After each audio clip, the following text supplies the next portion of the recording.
বাবা আমার মালিক বিন দিনার রাহমাতুল্লাহ আলাইহি হজ করতে গিয়েছেন খানায় কাবার কাছে। উনি হজ করেছেন, খানায় কাবা তওয়াফ করেছেন, আরাফাতে মুজদালিফা মিনাতে গিয়েছেন।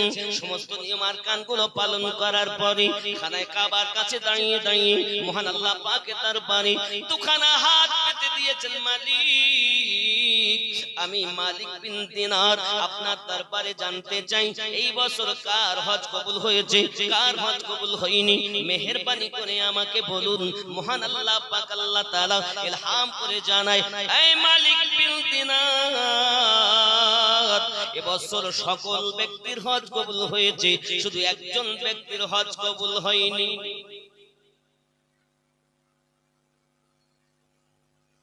ওগো ভীমপুরের মাখালা, ও ভীমপুরের আশেপাশের জওয়ান যুবকেরা, রাসূলের প্রেমিকগণ, আউলিয়াদের প্রেমিকগণ, ভালো করে শুনে রেখে দেন। আল্লাহর ওলি হযরত মালিক বিন দিনার রাহমাতুল্লাহ আলাইহি খানায় কাবার নিকটে মহান আল্লাহ পাকের দরবারে বলছেন, আল্লাহ কার হজ কবুল হয়নি আমি একটু তার সঙ্গে সাক্ষাৎ করতে চাই। আমার আল্লাহ পাক ইলহাম করে জানান, এই মালিক বিন দিনার, এই মদিনা মনোয়ারার বিরান ময়দানে কোন এক গাছের নিচে যাও, তাকে দেখতে পাবে। তার নাম হলো মুহাম্মদ বিন হারুন সামারকান্দি। সামারকান্দ বুখারা, আল্লাহর বহু মেহবুবদের রওজা, বহু মেহবুবদের সামারকান্দ বুখারাতে আগমন। জোরে বলি সুবহানাল্লাহ। মুহাম্মদ বিন হারুন সামারকান্দি তার নাম। সবার হজ কবুল হয়েছে, ওই ব্যক্তির হজ কবুল। মুহাম্মদ বিন হারুন তার নাম। হযরত মালিক বিন দিনার বহুত বড় আল্লাহর ওলি।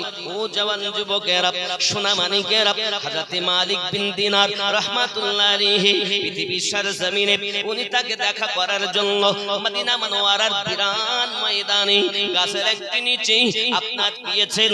দেখতেছেন একজন ব্যক্তি, তার ডান পাট আপনার, ডান হাতটা আপনার কাটা রয়েছে, আর গলাতে তার আপনার কিনা ফুটানো রয়েছে। এমনি ভাবে ঝুলে ঝুলে আল্লাহর ইবাদত বندگی করতেছে। হযরত মালিক বিন দিনার রাহমাতুল্লাহ আলাইহি বলেন, কি হয় আল্লাহ পাকের এমন প্রেমিক বন্ধু, যার হালাত এমন, যার ব্যবস্থা এমন, যার সম্পর্কে একবার নয় দুইবার নয়, আমি মালিক বিন দিনার দুইবার স্বপ্ন দেখেছি তোমার হজ কবুল হয় না। আমি তোমার কাছে এসেছি, কি জন্য তোমার হজ কবুল হয় না একবার আমাকে বলুন না।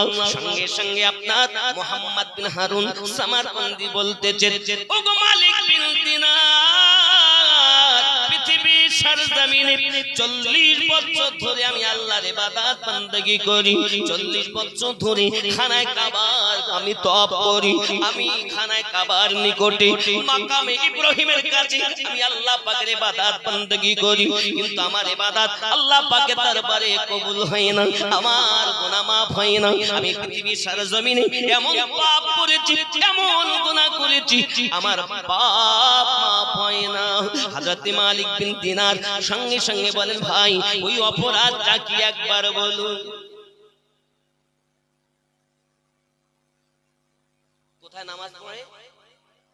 মাকামে ইব্রাহিমের খানায় কাবার নিকটে নামাজ পড়ছে, ক্ষমা চাচ্ছেন, তারপরও ক্ষমা হয় না। ও জওয়ান যুবকেরা, এজন্য আপনাদের বলবো অপরাধটা কি করেছে দেখুন। বাবা আমার সোনা মানিকের অপরাধ পৃথিবীর সরজমিনে এমন অপরাধ তার হয়েছে। ও যুবকেরা, হযরত মালিক বিন দিনার বলেন, ভাই অপরাধটা কি বলো। সঙ্গে সঙ্গে ডাকতে বলে, মালিক বিন দিনার, আমি দুনিয়ার জমিনে ছিলাম মদ পানকারী, আমি বড় মদ পান করতাম, আমি বড় মদ পান করতাম। এই যুবকেরা, আমি শুনে রাখেন মালিক বিন দিনার, আমি মদ পান করি, বাড়িতে এসে বিভিন্ন রকমের উৎপাত করতাম। একদিন আমার মা প্রায় আমাকে বকাঝকা করতো, মা আমাকে প্রায় বকাঝকা করতো, মা আমাকে ডেকে ডেকে বলতো, আয় মুহাম্মদ বিন হারুন, মদ পান করতে নাই রে বাবা, মদ পান করতে নাই রে বাবা। আমার একদিনের ঘটনা, আমার মায়ের কথা আমার ভালো লাগলো না, আমার মায়ের কথা আমার ভালো লাগলো না। আমি আমার মায়ের প্রতি এমন রাগান্বিত হয়েছি, মদটা ওই দিন একটু বেশি পান করেছিলাম, নেশার ঘরে আমি আমার মা রান্না করতেছিল, ওই অবস্থাতে আমার মাকে আমি জবাই করে ওই আগুনের চুলোর ভিতরে ফেলে দিয়েছি। আমার আম্মা ওই আগুনের ভিতরে পুড়ে ছাই হয়ে গেছে।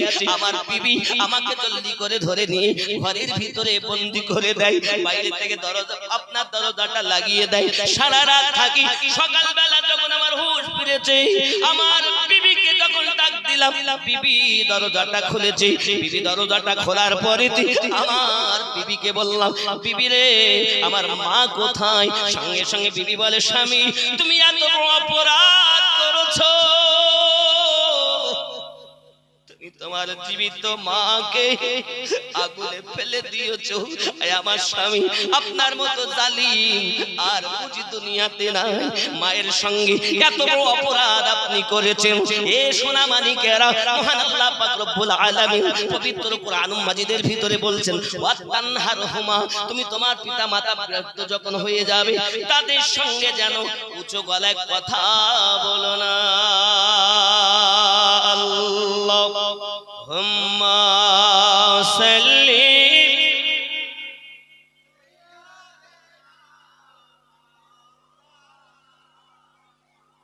ওয়া আলা আলি সাইয়্যিদিনা। আমি যে বক্তব্য রাখছি একদম নতুন বক্তব্য, ইউটিউবে নাই, আমার জবান থেকে একদম নিউ। যেহেতু নতুন জালসা, প্রথমবার একদম নিউ বক্তব্য দিচ্ছি। জন্ম আমার নবীর যুগে হলে কেমন হতো, জন্ম আমার নবীর যুগে হলে। বাড়ি চলেন, আমি বাড়ি চলে গেলে কথা বলবেন, একটু জোরে বলতে পারবেন না? হাত ধরে বলি, পায়ে ধরে বলি, একটু জোরে বলবেন। জন্ম আমার নবীর যুগে হলে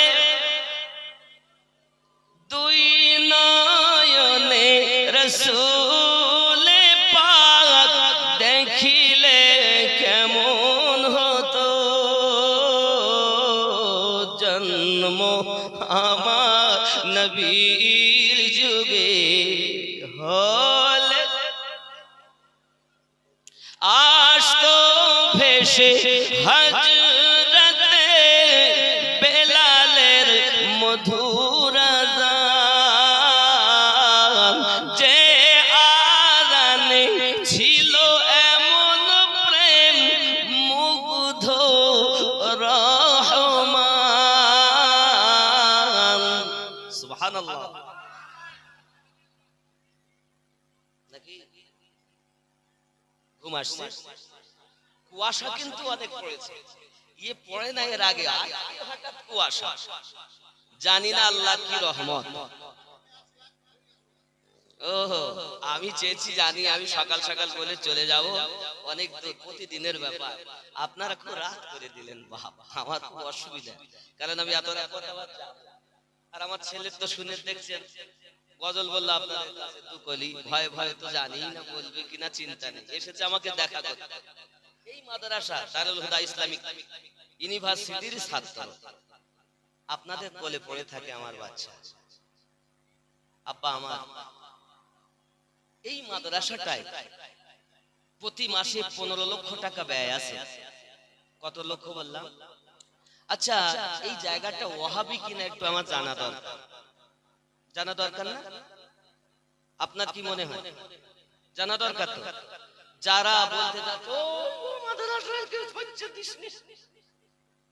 তাহলে আসলে এটা কি এবং কোথা থেকে এসেছে এটা আমাদের জানা দরকার রয়েছে, নাকি বলেন? আমি একটুখানি কি বলবো, একটুখানি বলবো বাবা। যে জিনিসটা আপনি মাথায় রাখুন, এনারা কে ছিলেন, কিভাবে এলেন। আব্বাজি আমার, আমাদের মুনকির সাহেব বড় বড় একজন বড় সায়েন্টিস্ট হওয়ার পরও, বড় একজন বৈজ্ঞানিক হওয়ার পরও অহমিকা তার ভিতরে ছিল না, অহংকার তার ভিতরে ছিল না। উনি বিয়ে করেননি কেন? অনেকে বলছে বিয়ে করেননি কেন? আব্বা আমার, বিবাহ করতে গেলে তার দায়িত্ব পালন করা লাগে। বিবাহ করা সুন্নাত, বিবাহ করা ফরজ, বিবাহ করা মুস্তাহাব। ফতোয়া আমি দেই না, তবে খালি সমাজে এমন একটা নাম প্রচলন আছে, মুনকির সাহেব এত ভালো, তা বিয়ে করেনি কেন? আপনি এমন আল্লাহ ওয়ালা কত নিবেন যারা জিন্দেগিতে বিবাহ করেনি। কেন? তারা সেই হক আদায় করতে পারবে না বলি তাদের জন্য তখন ফরজ হয় না, সুন্নাতও থাকে না, মুস্তাহাব হয়। যখন সে আল্লাহর সাথে সম্পর্ক থাকে, আমি বলতে চাচ্ছি আমাদের মানে মুনকির সাহেব এমন একজন ব্যক্তি, আমি যখনই আসতাম বৎসরে যে 5টি দিন রোজা রাখা হারাম ব্যতীত নিজের যদি শরীর অসুস্থ না হতো সব সময় রোজা রাখতেন। সুবহানাল্লাহ বলেন। আমাদের এত বড় একজন নেককার ব্যক্তি ছিলেন আপনাদের মাঝে, আপনারা বুঝতে পারেন।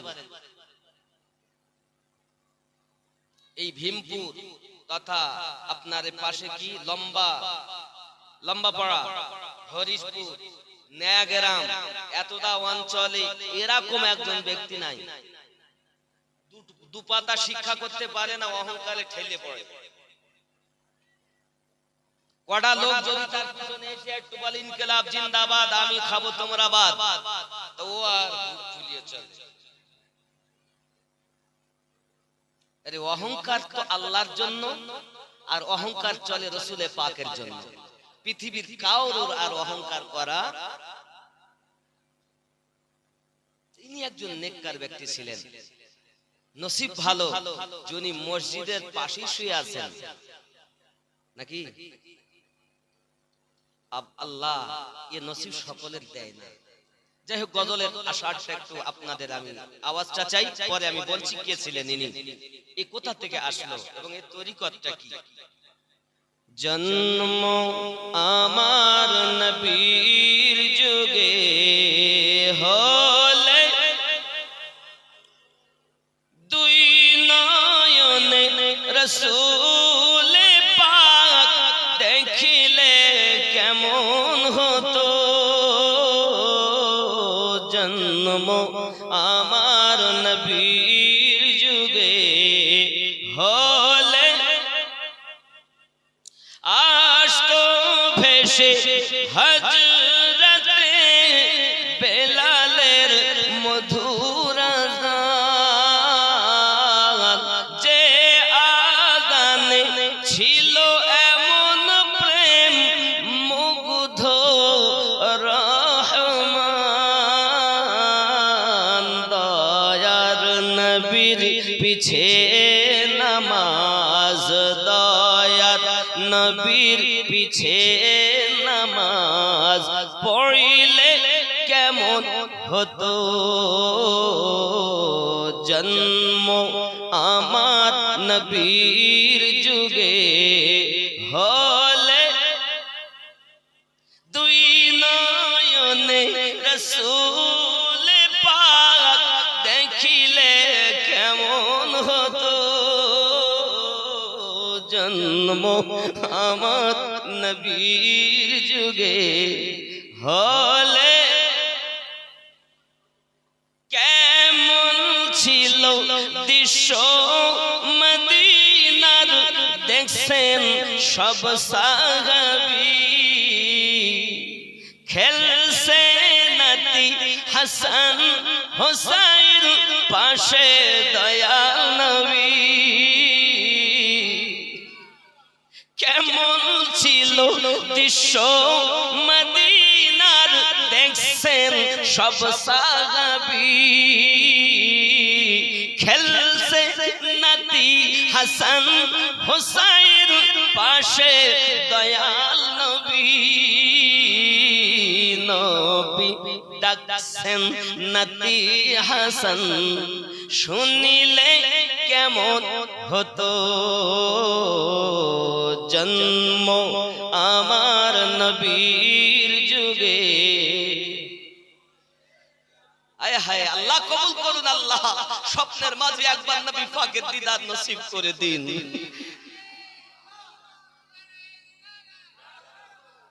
জন্ম আমার নবীর যুগে হলে,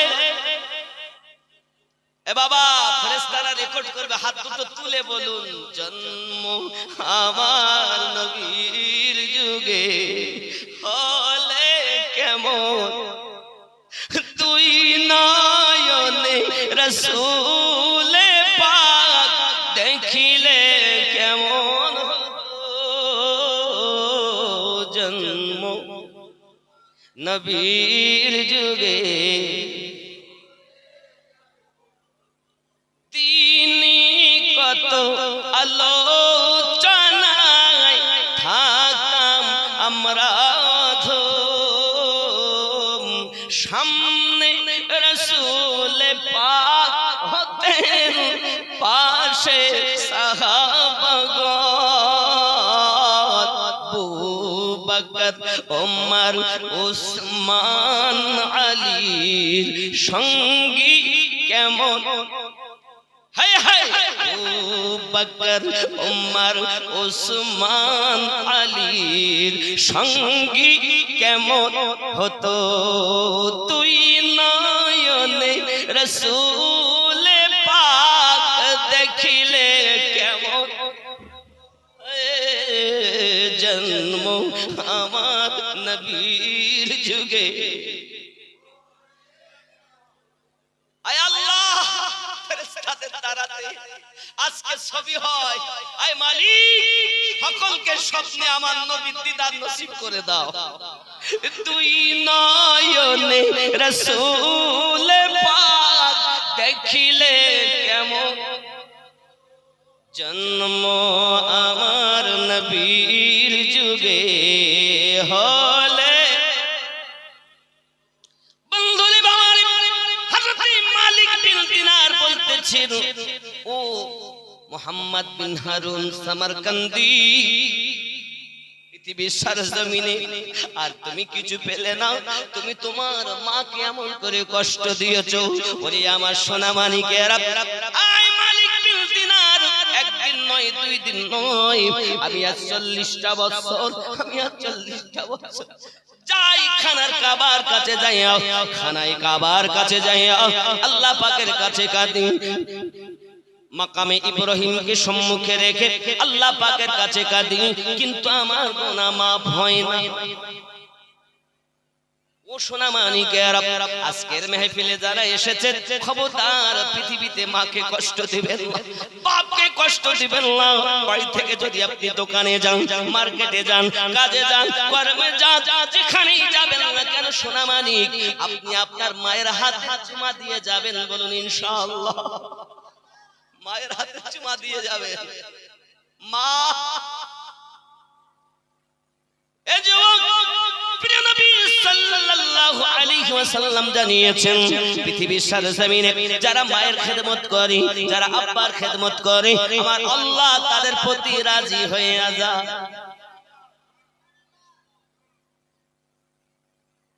ওগো মালিক বিন দিনার, 40 বছর ধরে আমার কাছে আল্লাহর বড় কুতুবেরাও, মহান আল্লাহ পাকের নেক বান্দারা প্রতি বছর এসে এসে আমার হজ কবুল হয় না কেন আমাকে খবরটা দিয়ে যায়। এই 40তম বর্ষ আপনি আমার কাছে এসে বলতেছেন আমার হজ আল্লাহ পাকের দরবারে কবুল হয়নি।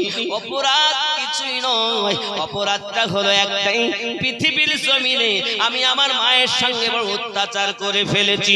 ওরে আমার সোনা মানিকেরা, পৃথিবীর জমিনে যারা মায়ের কথা শোনে না, আব্বার কথা শোনে না, জেনে রাখবেন তারা হলো পিতামাতা নাফরমান সন্তান।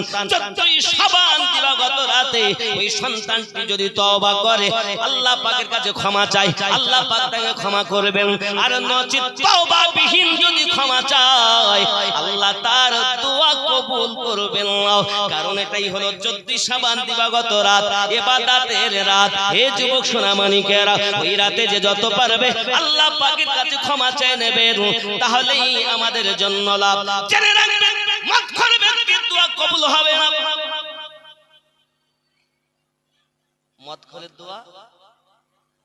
মদখোরের দোয়া, আত্মীয়তার সম্পর্ক ছিন্নকারীর দোয়া কবুল হবে না। বিনা তওবায় মদখোরের দোয়া কবুল হবে, নবী আমার গ্যারান্টি দিয়েছেন। সুদখোরের দোয়া কবুল হবে, নবী গ্যারান্টি দিয়েছেন। আব্বা মায়ের নাফরমান সন্তানের দোয়া কবুল হবে। একটি শর্ত নবী বলেছেন, তওবা যদি করে, তওবা অর্থ হলো ফিরে আসা। যদি কেউ ফিরে আসে আর যদি জীবনে না করার প্রতিজ্ঞা করে, মহান আল্লাহ পাক বলেন, বান্দারে বান্দিরে লা তাকনাতু মির রাহমাতিল্লাহ, আমার রহমত থেকে বঞ্চিত হবে না। আমি আল্লাহ পাক আল্লাহ তাআলা জানিয়েছি, পাহাড় পরিমাণ যদি তোমার গুনাহ হয়, আমি আল্লাহ পাক তোমার জীবনের গুনাহ মাফ করে দেব।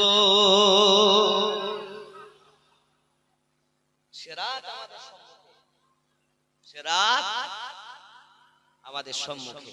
এ যুবক, তাহলে আব্বা মায়ের নাফরমান সন্তানের দোয়া কবুল হবে না। আসুন,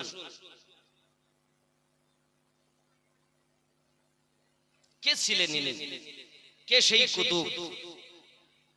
চিম্মাড মার্কেট থেকে দক্ষিণে রোড ধরে 1 কিলোমিটার, তারপর বাঁ দিকে কালন্টি নদী পার, কেরালার আধ্যাত্মিক শুরু সাইয়্যেদ আলাবি মাওলাদ বিলাদ কুদসিল্লাহ ইতিহাসপূর্ণ সমাধি স্থল বা মাজার শরীফ অবস্থিত।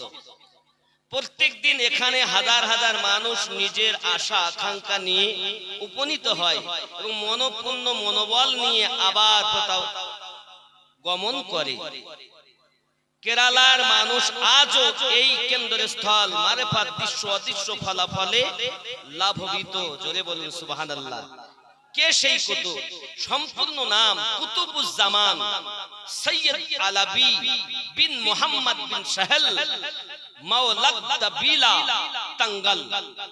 আরব সাগর পার দক্ষিণ ভারতে ধর্ম প্রচারে চাচার সঙ্গে যোগ দিতে মাতৃভূমি ইয়ামিনের হাজামত ত্যাগ করে 1770 দক্ষিণে 1770 দশকে মালাবার অঞ্চলে অবস্থান করেন। তখন তিনি সবেমাত্র জীবনের যৌবন পর্যায়ে পদার্পণ করেছিলেন। এবার আরম্ভ হয় তার মালাবারের সাংসারিক সংগ্রামী জীবন। তিনি হয়ে ওঠেন দ্বিমুখী সংগ্রামের অভিনব নায়ক, ধার্মিকতায় অবক্ষয়ে আটক, সমাজের পথ নির্দেশক, স্বেচ্ছাচারী, ব্রিটিশদের বিরুদ্ধে স্বাধীনতার ধ্বজ নায়ক, ধ্বজ ধায়ক। জোরে বলুন সুবহানাল্লাহ। ধ্বজ ধারক, আধ্যাত্মিক প্রতিমূর্তি। দূর দূরান্ত থেকে জীবন, অর্থ, চেতনা, ধর্ম, আধ্যাত্মিকতার মতো জটিল প্রশ্ন নিয়ে বিমর্ষ মানুষ টাঙ্গাল সাহেবের কুঠিরে এসে সতেজ তার সঙ্গে ফিরে যায়। হযরত হয়ে ওঠেন সময়কালীন কুতুব অর্থাৎ কুতুবুজ্জামান, যে উপাধিতে আজও তিনি প্রখ্যাত। তিনি আব্দুল কাদের জিলানী গেলানী রাদিয়াল্লাহু তাআলা থেকে প্রযুক্ত কাদরিয়া সিলসিলার সঙ্গে সংযুক্ত। জোরে বলুন সুবহানাল্লাহ। কোন তরিকা? কাদরিয়া তরিকায় আব্দুল কাদের জিলানী গেলানী হুজুরের কাছ থেকে সম্পর্কযুক্ত কাদরিয়া সিলসিলার সঙ্গে যুক্ত বা আলাবি তরিকতের অনুসারী ছিলেন। তিনার বংশ পরম্পরা আলী পুত্র ইমাম হুসাইন রাদিয়াল্লাহু তাআলার সঙ্গে গিয়ে মিলে যায়। ভালো করে বুঝবেন, এই যে নামটা আমি বলছি বাবা আমার, এনাকে কুতুবুজ জামান বলে। বাবা ইনি হযরতে আব্দুল কাদের জিলানী গিলানী রাদিয়াল্লাহু তাআলা আনহুর কাদরিয়া তরিকা এবং আলাবি তরিকাতে দুটো সবক, এনার নসল সৈয়দ বংশে গিয়ে মিলে ইমাম হুসাইন রাদিয়াল্লাহু তাআলা আনহুর সঙ্গে। সুবহানাল্লাহ বলুন।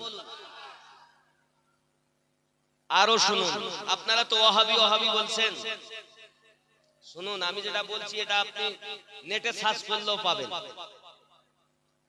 যুবক,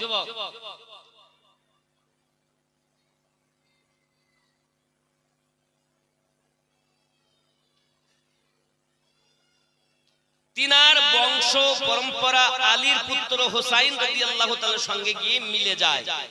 টাঙ্গাইলের সাহেবের অবশিষ্ট মান ও আদর্শ এখনো বিশেষত কেরালাবাসীদের জন্য জ্বলন্ত মশাল। দারুল হুদার মতো আরো কত ইসলামিক প্রতিষ্ঠান মামপুরাম শরীফের, জায়গাটার নাম মামপুরাম শরীফের, আর্থিক অবদানে স্থিতিশীল। বাবা এই মামপুরাম শরীফের যে মাজার শরীফ কুতুবুজ জামানের, এনার মাজারে দান করে মানুষ। এনাদের এই কেরালা শাখায় প্রায় 3 কোটি টাকার মতো প্রতি মাসে ব্যয় হয়। কত টাকা বললাম? 3 কোটি। আপনাদের ভীমপুর দারুল হুদা ইসলামিক ইউনিভার্সিটিতে এখন বর্তমান প্রতি মাসে 15 লক্ষ টাকা ব্যয় হয়। আপনারা 15,000 টাকা দিয়েও সাহায্য করেন না।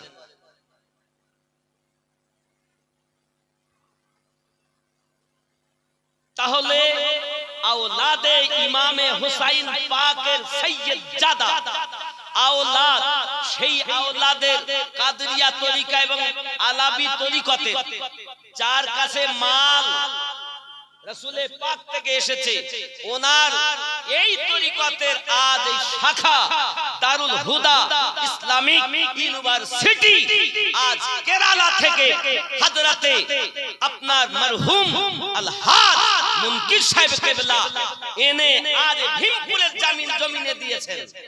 আপনারা তার জন্য অপমানিত হয়েছে, আপনারা গর্বিত না?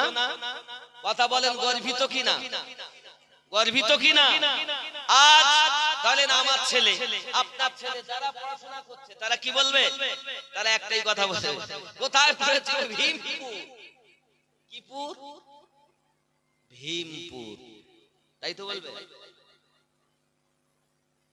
আমার পূর্বেও জামিল জামালি আপনাদের বলে গেছেন এর আগে, যে আগে ছিল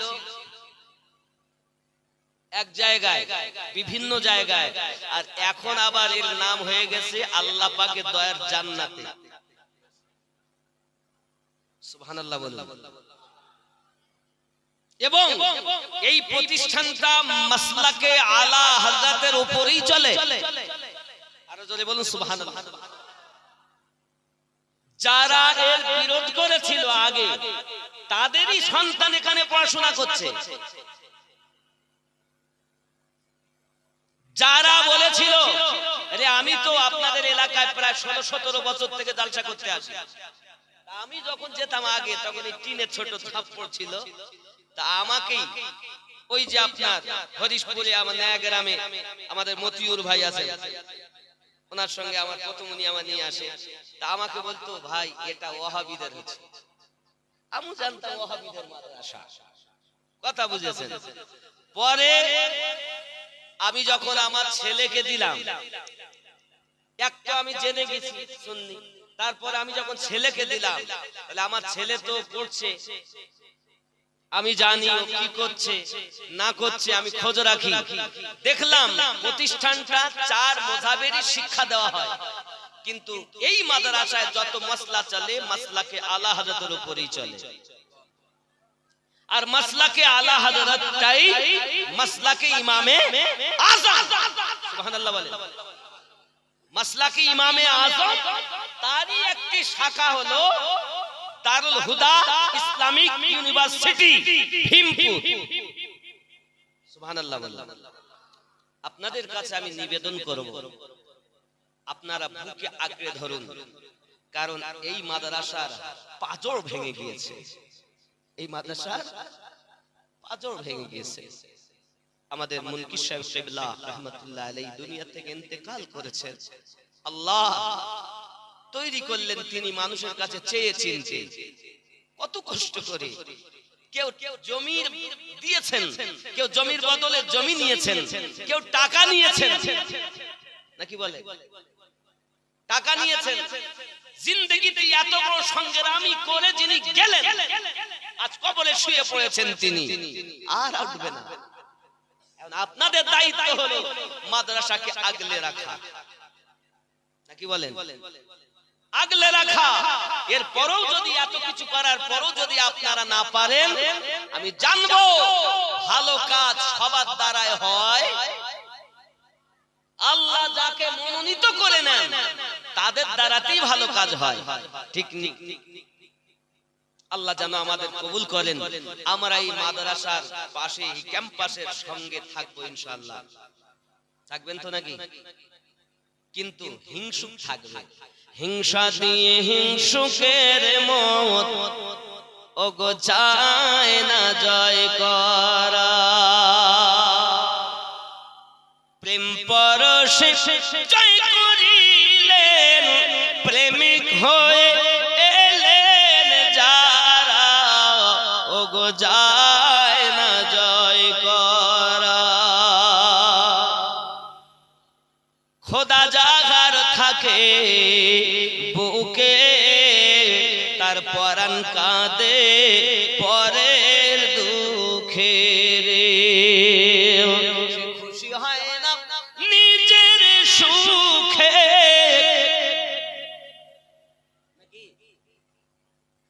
সে যে পাগল পারা, ওগো যায় না জয় করা। পানি পড়ছে কেন গো? ও হ্যাঁ আল্লাহ, বৃষ্টি হচ্ছে নাকি? বৃষ্টি এসছে, পানি পড়ছে গো, একটু আগিয়ে দেন।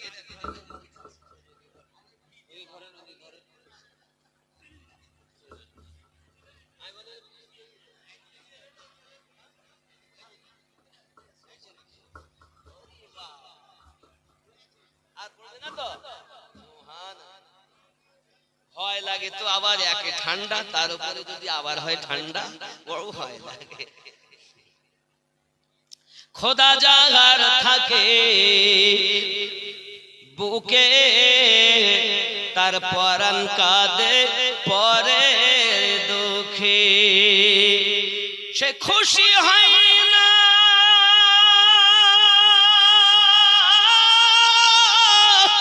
নিজের সুখে, সে যে পাগল পারা, ওগো যায় না জয় করা। হিংসা দিয়ে হিংসুকের মন, ওগো যায় না জয় করা, ঠিক কি না? প্রেম দিয়ে জয় করেছেন। আর মুনকি সাহেব দেখতাম এই মাদ্রাসার জন্য কত না কি করেছেন, যে একটা প্রতিষ্ঠান এবং পাশাপাশি মহিলাদের একটা কি করবেন, হসপিটাল, তাই কি না? শুধু মায়েরাই, এখানে ডক্টর থাকবে মহিলা, যা হবে সব মহিলা। কারণ অনেক ডেলিভারিতে আজ পুরুষের দ্বারাতে আমাদের মুসলমান ঘরের মায়েরা কত লঞ্চিত অপমানিত হয়, হয় কি হয় না? বেপরদা হয় কি হয় না? ওনার স্বপ্ন ছিল যেখানে একটা এমন কোয়ালি, এমন একটা জিনিস করতে, ডাক্তার খানা করতে হবে, হসপিটাল করতে হবে, যেখানে মায়েদের অন্তত ইজ্জত বাঁচবে। কিন্তু উনি চলে গেলেন আমাদের থেকে। এখন যদি আপনারা পারেন পাশে থাকলে ইনশাআল্লাহ এত আমাদেরকে আমাদের এই পশ্চিম বাংলায় দিয়ে টাকা পয়সা দিয়ে এত সুন্দর প্রতিষ্ঠান করেছেন, তা আমরা কি একটু পাশে থাকতে পারবো না? কথা বলেন না কেন? পারলে কথা দিয়ে, পারলে মানে আপনার যাহা কিছু পারেন দিয়ে সাহায্য করবেন।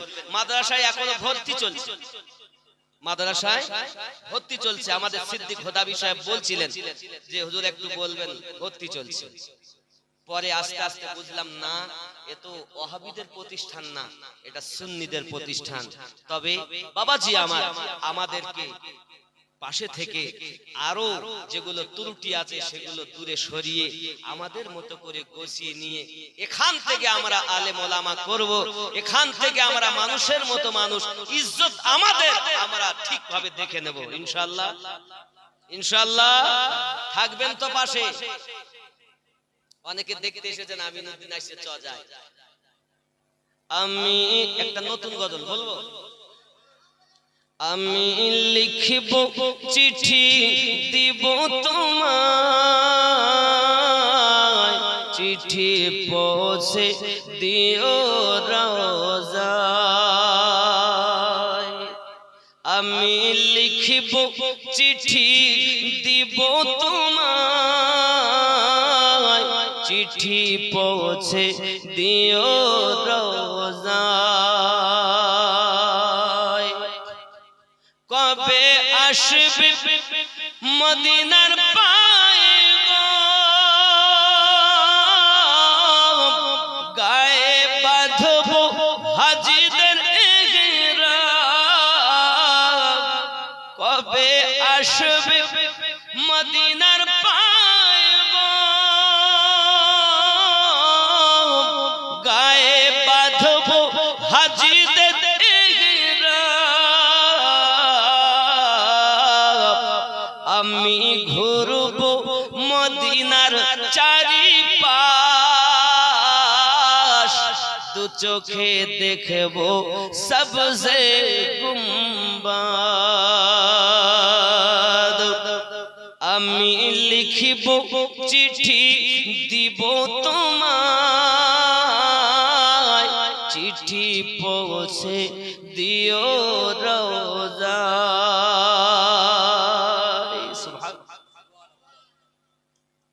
তৃষ্ণায় কাতর আমারে মন, তৃষ্ণা মিটাবে কবে সংসব। তৃষ্ণায় কাতর আমার মন, তৃষ্ণা মিটাবে কবে সংসব। সে পানি মাখবো আমি সারা গায়, চিঠি পৌঁছে দিও রওজায়। আমি লিখিব চিঠি দিব তোমায়, চিঠি পৌঁছে দিও রওজায়। চিঠির উত্তর যদি না পাই, জীবন মরণ সবই যে বৃথায়। চিঠির উত্তর যদি না পাই, জীবন মরণ সবই যে বৃথায়। যে প্রেমের চাঁদ ওয়াইস কুরনির গায়, সে প্রেম নসিব করো গো আমায়। আমি লিখিব চিঠি দিব তোমায়, চিঠি পৌঁছে দিও রওজায়। কবে আসবে মদিনার পায়ে গো, গায়ে বাঁধব হাজিদের ইহরাম। আমি ঘুরব মদিনার চারিপাশ, দু চোখে দেখব সবজে গুম্বাদ। আমি লিখিব চিঠি দিব তোমায়, চিঠি চিঠি পৌঁছে দিও রোজা